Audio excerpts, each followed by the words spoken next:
Vou gravar, marido. 11 de abril. Se você quer aprender, seja humilde.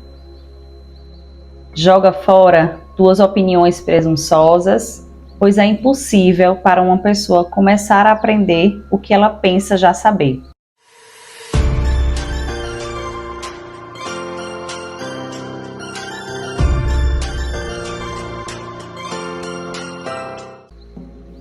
Hoje, de fato, eu precisei refletir mais profundamente sobre essa citação, pois falar sobre humildade diz muito sobre as minhas raízes. Minha mãe, para mim, é um exemplo de humildade.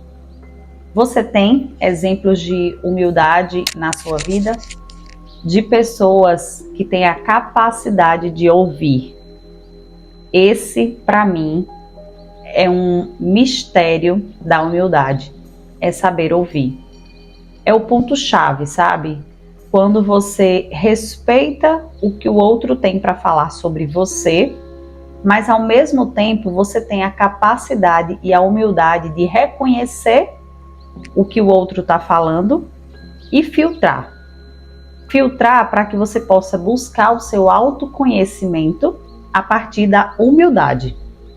Sabe quando você não aceita o que o outro fala sobre você e então você coloca uma barreira sobre aquela outra pessoa, sem pelo menos buscar compreender o que é que ela queria lhe tocar naquele ponto?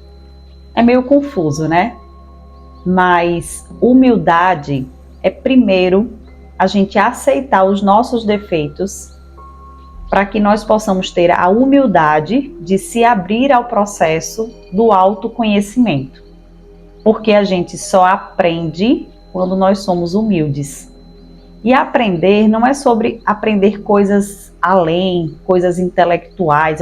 Aqui, nesse momento, eu não estou falando sobre o intelectual em questões externas, mas o intelectual em questões internas. É esse verdadeiro conhecimento que nós devemos ter na vida. Porque esse é o ponto inicial para que a gente desenvolva de fato uma voz ativa. Uma voz ativa em buscar conhecer o externo de acordo com o que faz sentido para o nosso interno. Porque quando você busca algo externo, que você acha que sabe de tudo, você vai para a arrogância. É aquele velho ditado, subiu para a cabeça. Sabe quando tem um profissional da saúde, um médico muito bom? Aquele médico ele é tão bom na técnica, no que ele faz, que ele começa a ter um ar de arrogância. Aquele profissional de saúde, ele deixa de ter a essência do cuidado para impactar de forma autoritária. Essa é a palavra. Quando você não é humilde, você tende a ser presunçoso, como diz a palavra de hoje. Mas ao mesmo tempo você passa a ser autoritário, pensando ter o poder sobre a decisão do outro.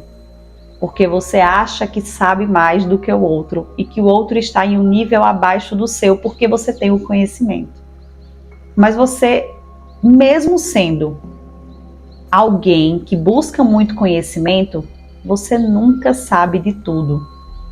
Porque a nossa mente, ela tem uma capacidade ilimitada, com certeza, porque Deus nos deu essa mente de capacidade limitada, mas nós vamos absorver mais o que faz sentido com o nosso interior. Entende essa relação? Se o seu interior tem, por exemplo, crenças limitantes no sentido de orgulho, você vai captar essas mensagens que reforçam esse seu orgulho. E então, por isso que é necessário o conhecimento primeiro interior, para que você afaste de você os pecados capitais que vão lhe levar para uma arrogância, uma competitividade na vida. E então nós podemos assim buscar esse autoconhecimento intelectual externo, esse conhecimento de técnicas para que ele leve a outros níveis profissionais falando, e não para que você imagine que você é melhor do que o outro porque você tem um conhecimento em determinada área, porque você não sabe de tudo. Nem eu, nem você. Epiteto era um filósofo. E eu vou terminar de ler a citação que ele escreve baseado no que os alunos dele fizeram as anotações, porque ele era filósofo e professor. Então, de todos os estoicos, Epiteto é o que mais se aproxima de um verdadeiro professor. Ele tinha uma escola, recebia alunos, de fato sua sabedoria não nos foi transmitida por um aluno que fez anotações de aula realmente boas. Uma das coisas que frustrava Epiteto em estudantes de filosofia e frustrou todos os professores universitários desde o início dos tempos é como estes afirmam querer ser ensinados, mas na verdade, no fundo, acreditam que já sabem de tudo. A realidade é que somos todos culpados de pensar que sabemos tudo. E todos aprenderíamos mais se deixássemos dessa atitude de lado. Por mais inteligente ou bem-sucedidos que possamos ser, há sempre alguém mais inteligente, mais bem-sucedido e mais sábio que nós, em outras áreas. Emerson expressou bem isso. Todo homem que encontro é o meu mestre, e de alguma forma eu aprendo com ele.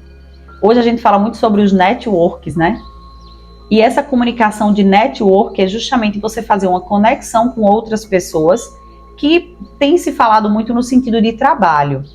Mas quando você senta em uma roda de conversa, mesmo com amigos, e consegue se conectar ali para aprender o que os seus amigos têm de experiências de vida, você também pode estar colocando as suas experiências de vida, mas entendendo que nenhum nem o outro é melhor por ter determinado conhecimento.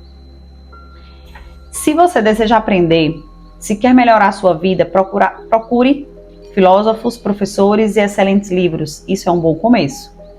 Mas esse plano só vai funcionar se você for humilde e estiver disposto a abandonar opiniões que já tem. Por exemplo, eu nunca ouvi falar sobre o estoicismo.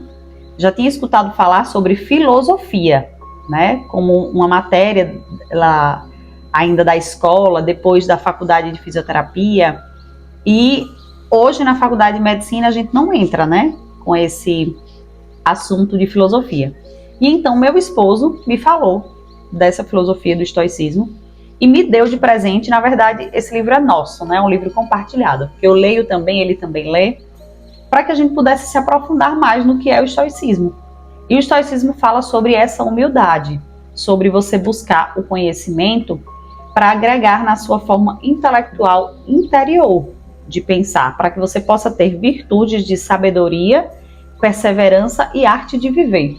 Então, quando a gente aprende a viver baseado em humildade, baseado em perseverança, a gente vai passar por várias situações da vida e a gente vai ter um olhar diferente, tá?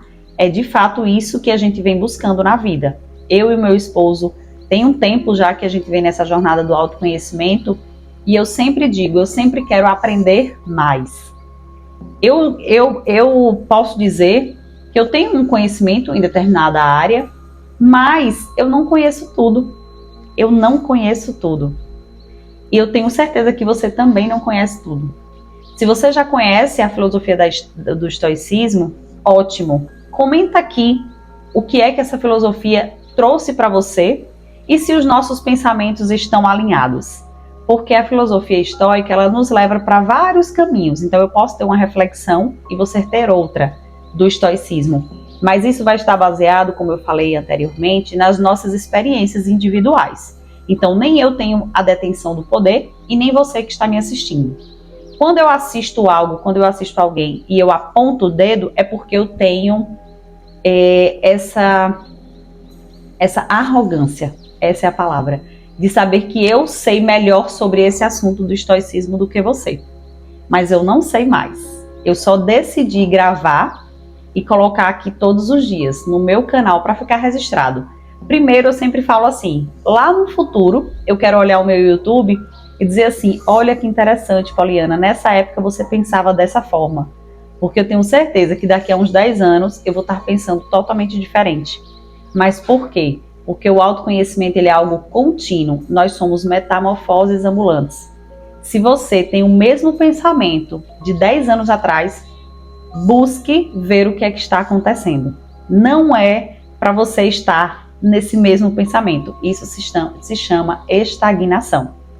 E então, se esse tema já conecta com você, se inscreve aqui no canal, ativa o sininho e não deixa de compartilhar com as pessoas que precisam dessa sabedoria, os 366 anos, dias, 366 dias, porque 366 anos a gente ainda não tem essa capacidade aí de viver, não.